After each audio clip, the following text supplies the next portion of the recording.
তিন দফা দাবিতে বরিশাল কুয়াকাটা মহাসড়ক অবরোধ করেছেন বরিশাল বিশ্ববিদ্যালয়ের শিক্ষার্থীরা। এ বিষয়ে আরো জানাতে বরিশাল থেকে যোগ দিয়েছেন সহকর্মী আল আমিন। আল আমিন, একটু জানতে চাই যে এই যে তিন দফা দাবি বলা হচ্ছে, দাবিগুলো কি, আর শিক্ষার্থীরা দাবিগুলো যথাযথ প্রক্রিয়ায় কর্তৃপক্ষের কাছে উপস্থাপন আগে করেছিলেন কিনা?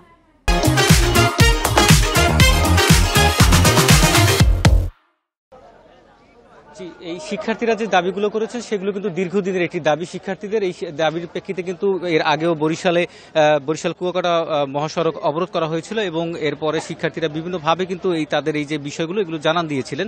যে বিষয়টি হচ্ছে যে বরিশালের বিশ্ববিদ্যালয়ের প্রতিষ্ঠার পর থেকে প্রায় 10,000 শিক্ষার্থী এখানে অধ্যয়নরত আছে।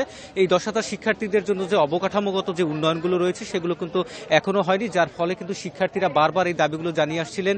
এর পরিপ্রেক্ষিতে তারা কিন্তু বেশ কয়েকবার আন্দোলন করেছিলেন। এই আন্দোলনের পরিপ্রেক্ষিতে তাদেরকে আশ্বাস দেওয়া হয়েছিল, কিন্তু সেই আশ্বাসই এখন পর্যন্ত কেটে গেছে। বছর কেটে যায়, মাস কেটে যায়। তারা যেটি বলছেন যে আসলে বিভিন্ন সময় তারা আশ্বাস পেয়েছেন, কিন্তু এই আশ্বাসে কোনো কার্যক্রম তারা এখন পর্যন্ত প্রতিফলন দেখতে পাননি এবং সশরীরে সেটি দেখতে পাননি, যার ফলে তারা কিন্তু পুনরায় এই আন্দোলনে নেমেছেন এবং তারা চাচ্ছেন যে একটি স্থায়ী সমাধান হোক এবং শিক্ষা মন্ত্রণালয় থেকে তাদেরকে যে বিষয়গুলো রয়েছে সেই বিষয়গুলোকে তাদের সমাধান করা হোক। তারা যেটি বলছেন যে ক্লাসরুমের সংকট, শিক্ষার্থীরা 10,000 শিক্ষার্থী রয়েছে অথচ তারা ঠিকমতো ক্লাস করতে পারছে না। সেই ক্লাসরুমের সংকটের কথা কিন্তু দীর্ঘদিন থেকে তারা দাবি জানিয়ে আসছেন। এর পাশাপাশি ক্যাম্পাসের পরিধি বাড়ানোর জন্য তারা কিন্তু বারবার দাবি জানিয়ে আসছিলেন। তারা সেই দাবিটি কিন্তু বারবার করেছেন যে ক্যাম্পাসের পরিধি বাড়ানো হোক, অবকাঠামোগত উন্নয়ন যেগুলো রয়েছে সেগুলো করা হোক।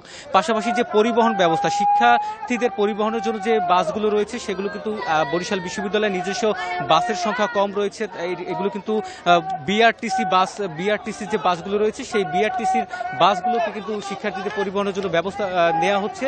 সেই বিষয়টি মাথায় রেখে কিন্তু শিক্ষার্থীরা আন্দোলন নেমেছেন এবং তারা কিন্তু এটির একটি স্থায়ী সমাধানের জন্য গত 2 দিন ধরে তারা মহাসড়ক অবরোধ করে কিন্তু বিক্ষোভ করে যাচ্ছেন।